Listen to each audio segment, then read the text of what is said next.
युग, ये नाम जितना साधारण लगता है, उसकी किस्मत उतनी ही असाधारण अंधेरे से बंधी है। ट्रांसफर की सुनते ही उसके दिल की धड़कनें जैसे अचानक तेज हो उठी, जैसे कोई भूला बिसरा साया फिर से उसके पीछे पीछे लौट आया हो। उसकी आंखों में डर साफ झलक रहा था। डर सिर्फ जगह बदलने का नहीं, बल्कि उस जगह के नाम से जुड़ी दबी हुई दास्तान का था।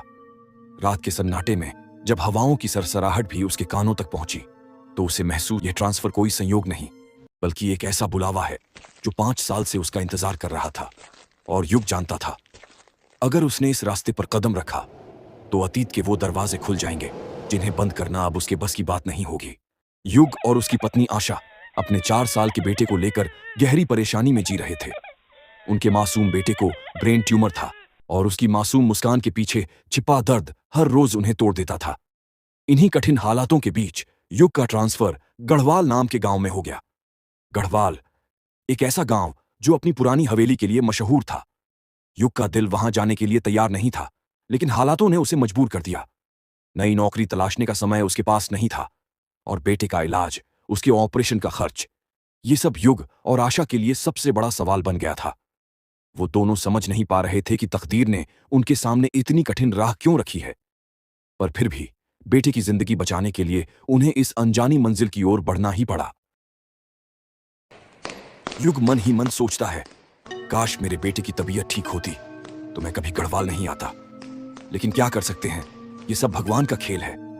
मुझे पता है, जैसे मेरे भाई का अंत हुआ था वैसा ही मेरा भी होने वाला है।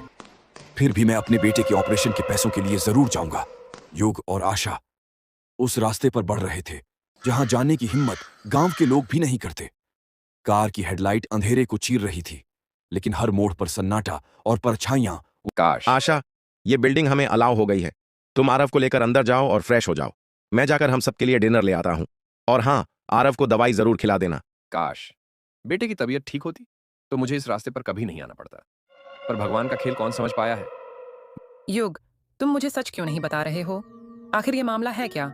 आखिर एक हवेली ही तो है, या फिर सच में तुमने किसी का कत्ल किया था? सच सच बोलो युग।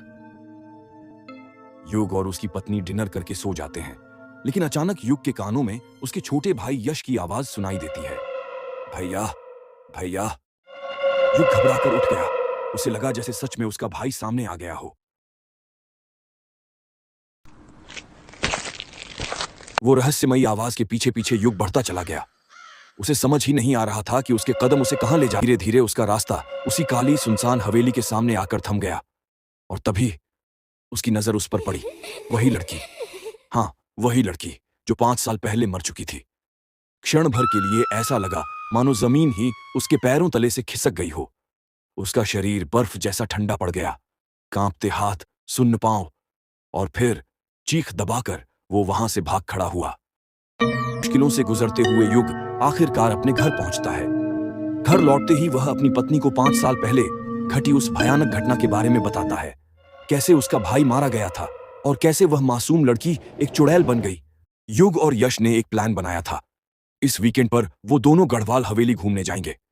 हवेली के किस्से उन्होंने बहुत सुने थे, इसलिए जिज्ञासा और भी बढ़ गई थी। उन्होंने सोचा था कैब से जाएंगे, लेकिन रास्ता कच्चा और कठिन था। मजबूरी में दोनों पैदल ही चलने लगे।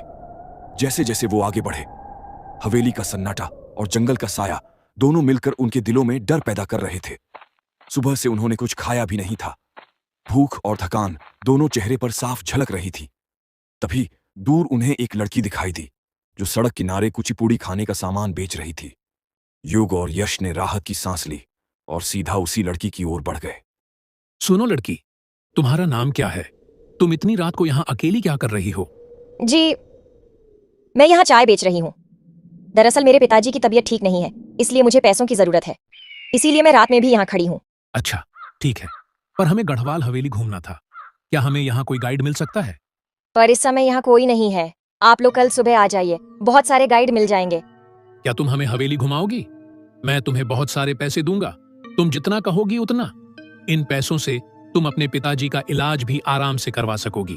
यश, ये तुम क्या बकवास कर रहे हो? हम कल आकर यहाँ कोई गाइड ले लेंगे।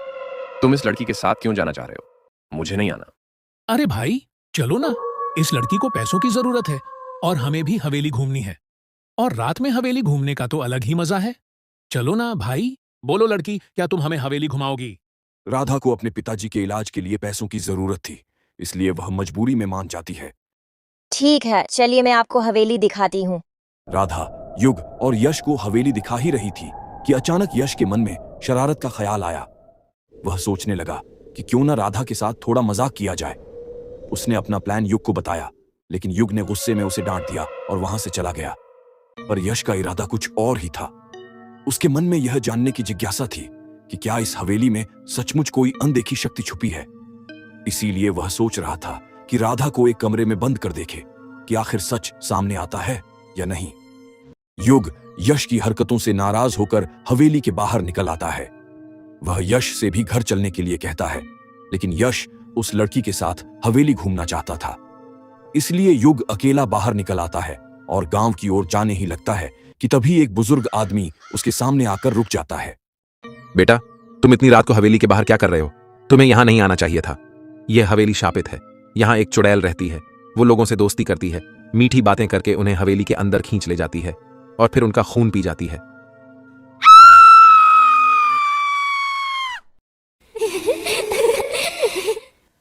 ये कैसी आवाज है बाबा जी? मेरा भाई अंदर है, मुझे उसके पास जाना है। यह चुड़ैल की चीख है। वह खून पीने की लत से वैसी ही चीख मारे जैसे वर्षों की प्यास बुझ गई हो। मुझे लगता है कि तुम्हारा भाई अब इस दुनिया में नहीं रहा। तुम्हें यहां नहीं आना चाहिए था। तुम्हें उस लड़की की हवेली में कभी नहीं आना चाहिए था। वह पुरानी टूटी फूट दीवारों वाली हवेली थी, जहां खिड़कियां टूटी पड़ी थीं, दरवाजों की कड़कटी आवाजें गूंजती और हर कमरे में एक ठंडी सड़ी सी बदबू बसती थी।